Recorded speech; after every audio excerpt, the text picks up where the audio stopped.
Hello there, welcome to Easy Tricks. It's been a very long time.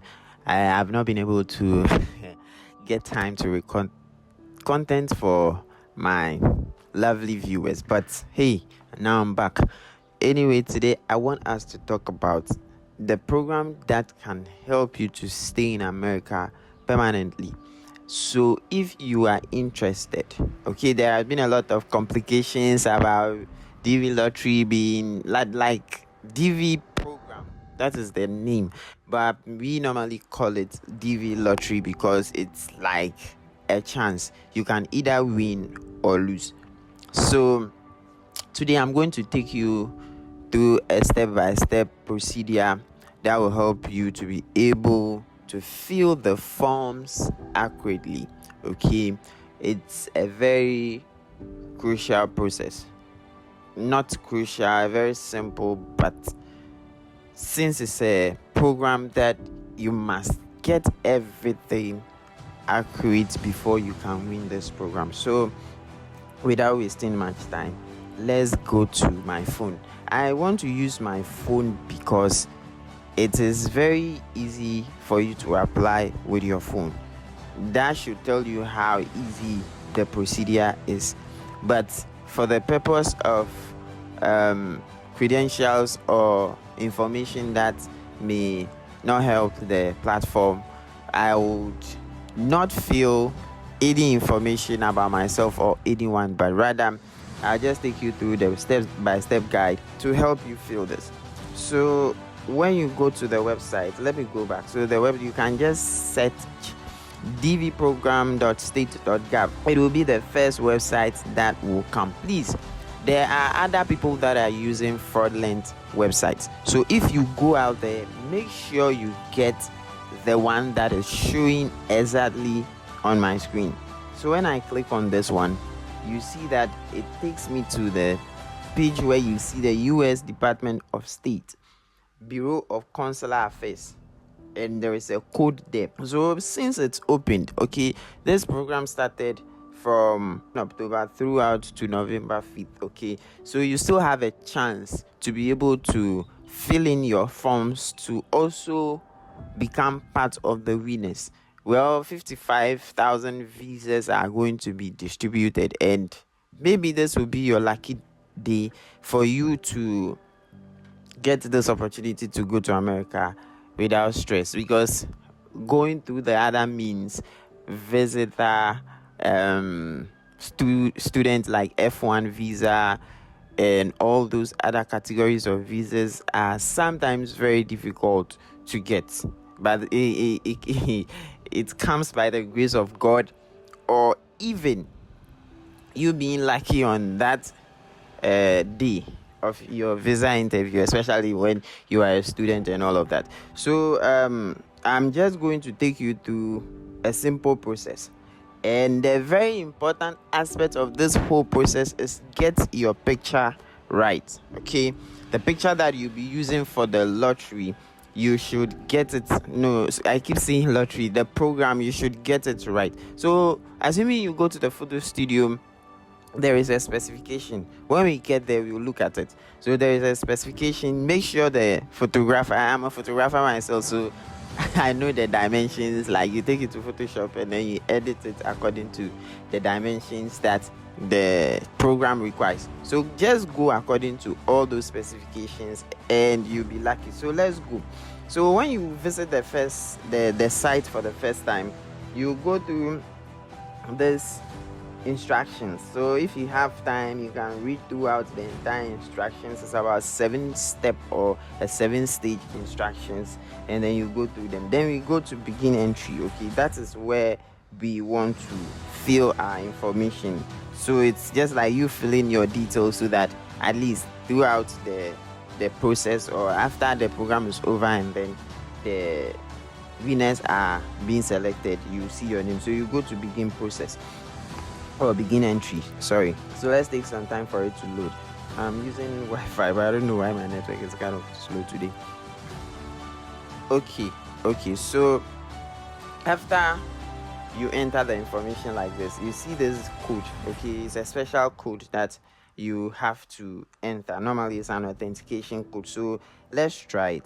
We'll put in 3y, sorry, 3y w h. Is that it? Okay, so it's just 4 characters. So just put in that and then you submit. Okay, so there we have it.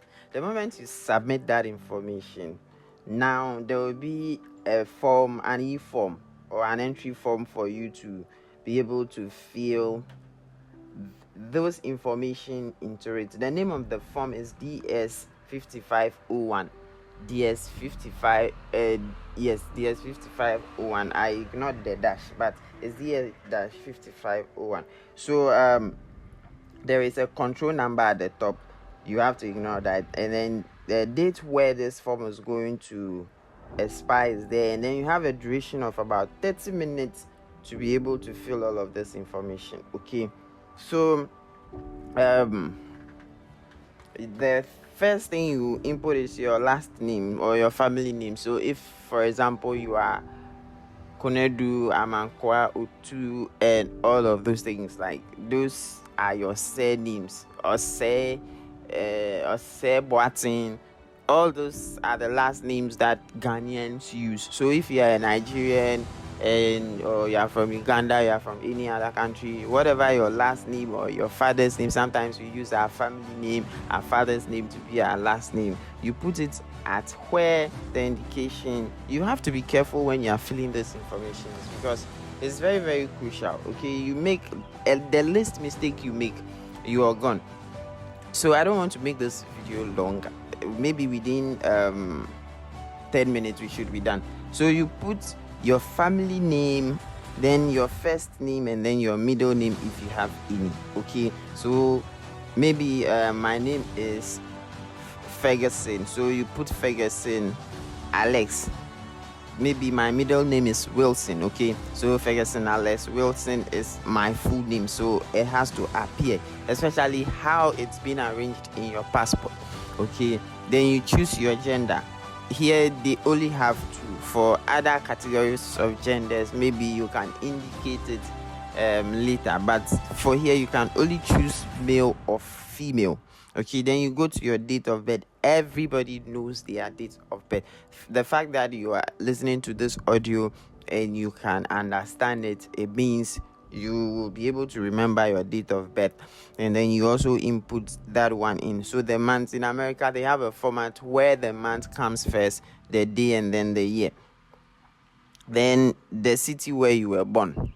In case you don't remember, you can check best city unknown, but I'm sure maybe if you are born in Kampala, Nairobi, Ghana, Accra, Newtown, wherever you are born, you should remember, and then you just put the city there. So they have district, they have country, they have province, they have state. Okay, in Ghana or other countries you don't use provinces, but Nigeria they use states and all of that. Then you select the country. Okay, so when you go here, you click, you see a lot of countries that are eligible to apply for this program. So you just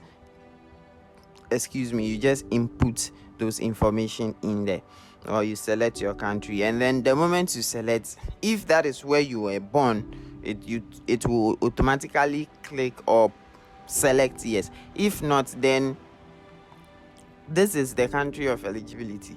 So maybe if you are maybe somewhere outside Ghana where you were born, you have to select that.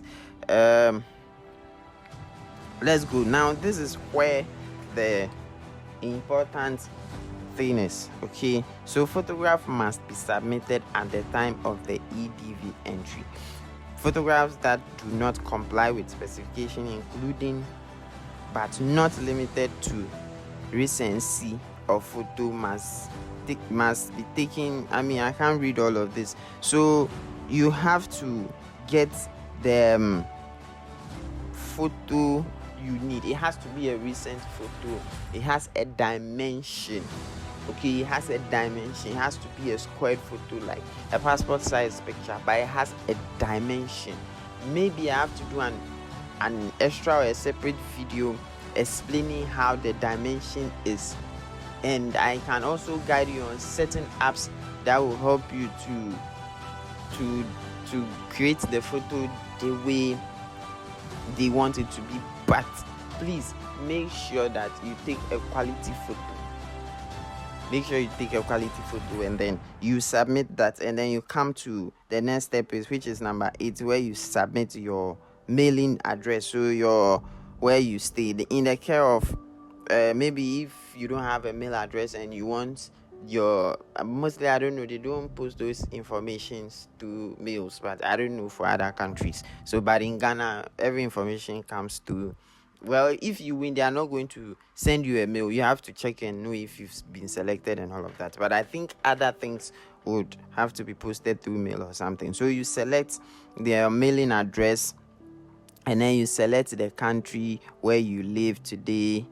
If there are any changes, maybe if you change anything from the step number 5, okay, so you select the country where you stay. Then your phone number, it's optional, you can put your phone number there, okay, you can put your phone number there, so that if they want to call you, I don't know if they are going to call you, but they will not call you to tell you if you want a visa.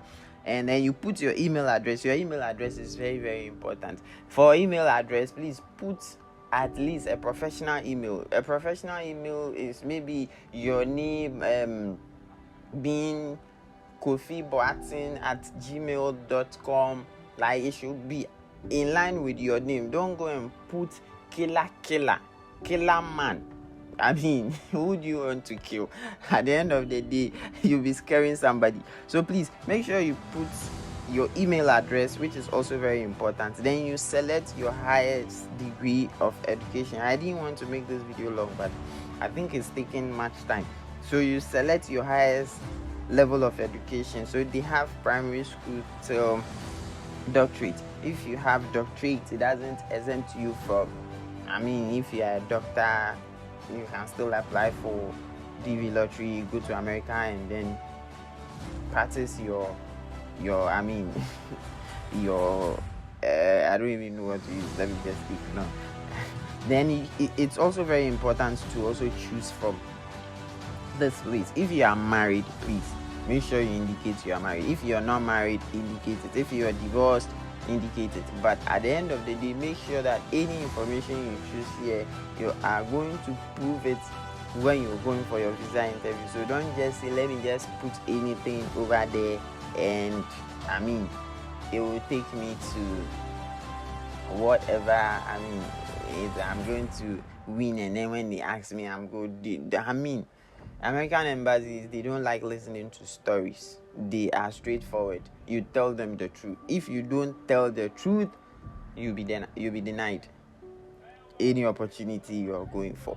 So I just leave it here. I think so. If you accurately fill all this information with the picture being in a correct format, you just click on continue. So continue will just give you a summary of every information that you've entered, and then you click submit, and then you are done. So they will send you a confirmation number. I'll put a confirmation number of one I did for somebody, and then you see it over there. Okay, so you just put that confirmation number over. It takes you to a point where you see your confirmation number, and then you can print it, you can save it in your Google Drive, you can save it anywhere where if the results are out, you just go and look for it, and then you check if you've been selected or if you've not been selected. If you've been selected, you are going to see you have been selected. If you've not been selected, they are going to give you an information you have not been selected at this time. And it's not the end of the route, but it's just a procedure for you to try and see if you can also win this program this year. So this is Easy Tricks. I didn't want to make this video long, but it's also for me to help you fill this information accurately. So have a nice day. Follow, comment, like, and share this video for somebody who needs it, and also keep following for more of this. This is Easy Tricks.